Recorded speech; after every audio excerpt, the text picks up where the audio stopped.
And now I'd like to welcome Grace Kearns, who I haven't met face-to-face before, but she is one of my colleague, Professor Marta Corbinetz's patients. She's a young medical student who's come all the way from Newcastle to tell you about a pituitary tumour she had when she was 7.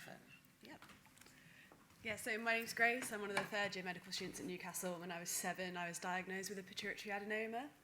So today I'm going to talk to you about kind of my experience, or more accurately, my mum's experience, trying to advocate for my care in a healthcare world where the services just weren't designed to provide for children my age with pituitary tumours. So, That's one more. Yeah. Stolen someone else's slides. So this is my mum on the screen, and some important background is that when my mum was starting university, she was diagnosed with a prolactinoma. So she's one of 5 children, so she has 2 older brothers and 2 younger sisters.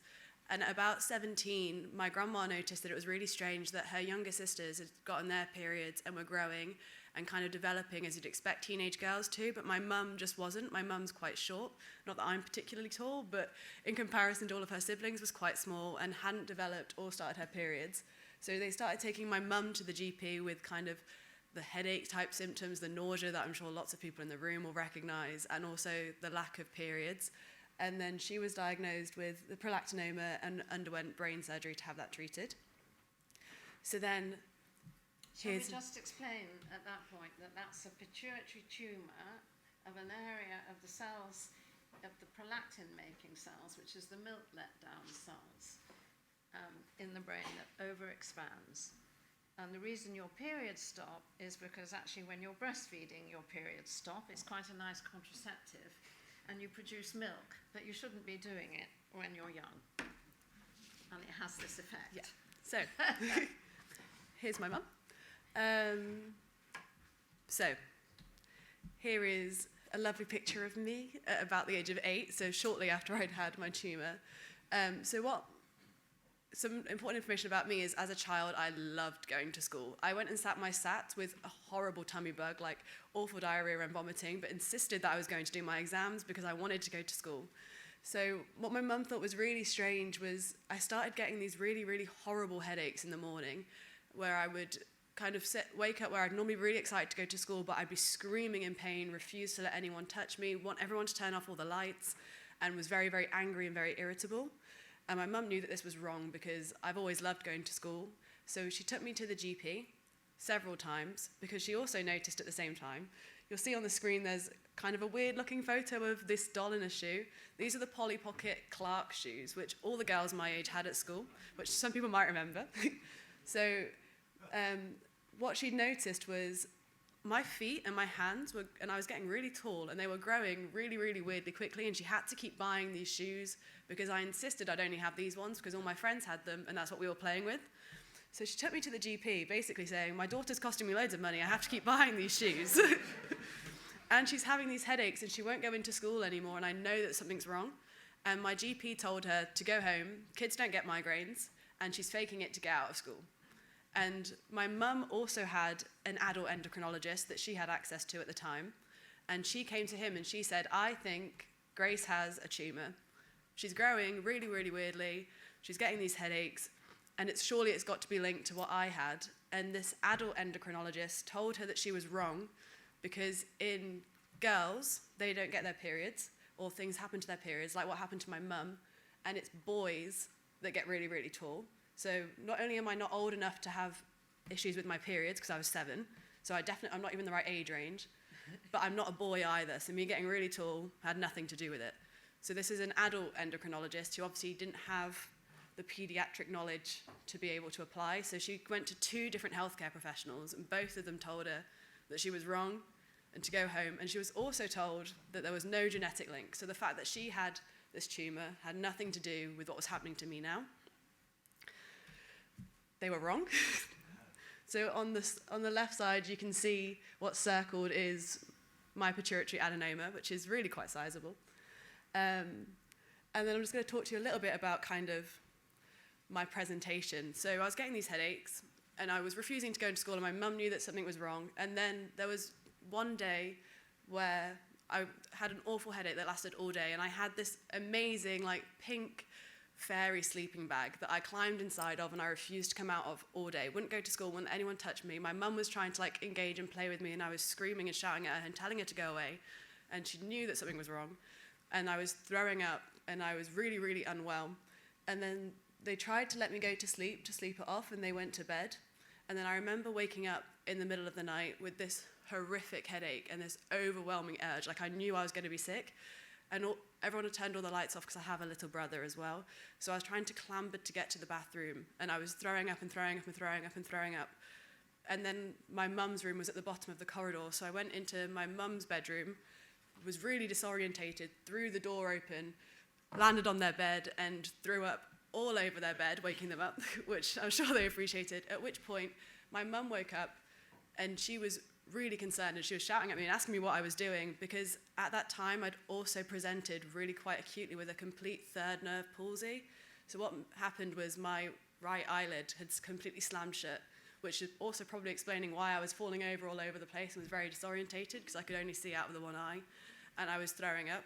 And we live out in the sticks in a little village in Leicestershire, so they called the ambulance and they told them that I was probably having a stroke and that it would be quicker for them to take me in the car than it would for an ambulance to get there. So they drove me to the Leicester Royal Infirmary in the back of the car, with my dad putting his hand into the back seat trying to console me still throwing up all over the car, screaming, crying, my mum trying to drive, which, as you can imagine, is complete chaos because you don't have a clue what's going on with your child in the back of the car.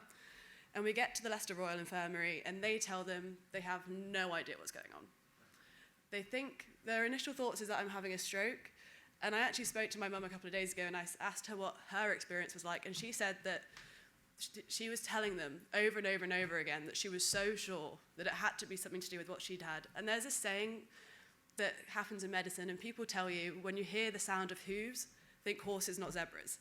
And she heard that in the hospital. That's one of the doctors said to her, to tell her that she was wrong. They knew that she was wrong. And I just think that my mum advocated for me over and over and over and over again, and she told them, and she told them, and she told them. And eventually I got a CAT scan in Leicester, and then they sent me to Nottingham because that's where they had more specialist paediatric treatments. So I had to be, not only did my mum have to take me to my GP, she went to her endocrinologist, I went to one hospital, I had to be transferred to a second hospital before I even got an MRI, which is where they found the tumour. And then they biopsied it through my nose, because they thought that kids don't get these tumours. At the time, I was told I was the youngest person in Europe that had that presentation. I think you told me that you were treated in an adult pituitary service because you wouldn't be able to get the operation through the nose otherwise. And what did they find it was, Grace? So it wasn't cancerous, it's a pituitary adenoma, but... And what hormones does it make? So my hormone levels were actually all right. I'm not on any hormone replacement therapies now, but my growth hormone was really, really high. So I was diagnosed with acromegaly, technically a giant, believe it or not. But my hands and my feet and like the structure of my nose is a little bit wider. It's not as visible in me, but in my brother, who I was going to come on to later on, you can really see the effects because he got his later on in puberty, which is kind of when the endocrinologists were expecting it to come on. But the point was that there wasn't the awareness that it absolutely can happen in children at 7. And if when I was going through all these Polly Pocket shoes and I was getting really tall and I was having all of these like morning headaches that I'm sure loads of you recognise, if someone at that point had known to think, this looks like it could be a tumour, and referred me to the appropriate paediatric endocrinologist services, then I probably wouldn't have even had to go through this really traumatic experience if they'd have known. And the other thing I think is fascinating, because these are very rare, and that's why they need nationalising and centralising, is that what were the headaches due to in the end? Was that ever explained to you? You thought you were dying, didn't you? Yeah, so I have very few memories of my time in hospital, and most of them kind of circle around. So I had the biopsy because they thought it was cancerous at first, and that the results of that took a week to come back. But in that time I was getting lots and lots and lots of blood tests, and they weren't really coming back, because like the results coming back, but they weren't really sure what to make of them. But the amazing thing is, do you think Grace has had surgery? How many people think Grace has had surgery? How many people think Grace has had radiotherapy? Grace's tumour has cured itself. And that was what the headaches were due to. It was the tumour imploding, which is very rare, but it is recognised. It's called apoplexy. And more than that, it's amazing that it's sorted itself out, so she's got an intact set of hormones, as I understand it. Yeah. But Marta's going to talk about these cases later. And now I want you to tell me about your Irish heritage and the Giant Causeway. So I'm not sure how many people have heard of Giant's Causeway in Ireland in the room. Okay. So my family are all from Northern Ireland. And as part of this kind of, my mum ironically being told it wasn't genetic, then turned out it is very much, in fact, genetic. And there were lots of research that went into trying to find what genes would cause it and kind of where it came from. There was kind of genealogical tracing. And it actually turns out that they traced it so far back that the myth around Giant's Causeway is the stones kind of look like steps. And the idea is that there were giants that lived in this area of Northern Ireland, and they stepped on the stones and they created these steps. The giants are actually people with acromegaly, that have been genealogically traced back. So it would have been people that had lived in the area that were very tall, presented with acromegaly, and therefore, in theory, is what the myth Yes. is created And around. your brother has tall stature and has the gene. Yeah, my brother is quite tall and has proper acromegaly, so very big hands, very big feet, and like the wide facial features, which I didn't get because I was 7. But And these tumours are very rare in childhood, but they may be there, just very slowly growing. It's just that they're very difficult to differentiate.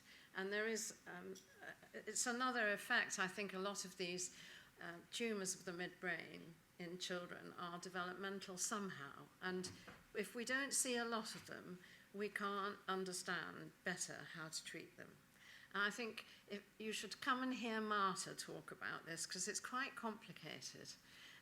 And we're all learning from patients like Grace.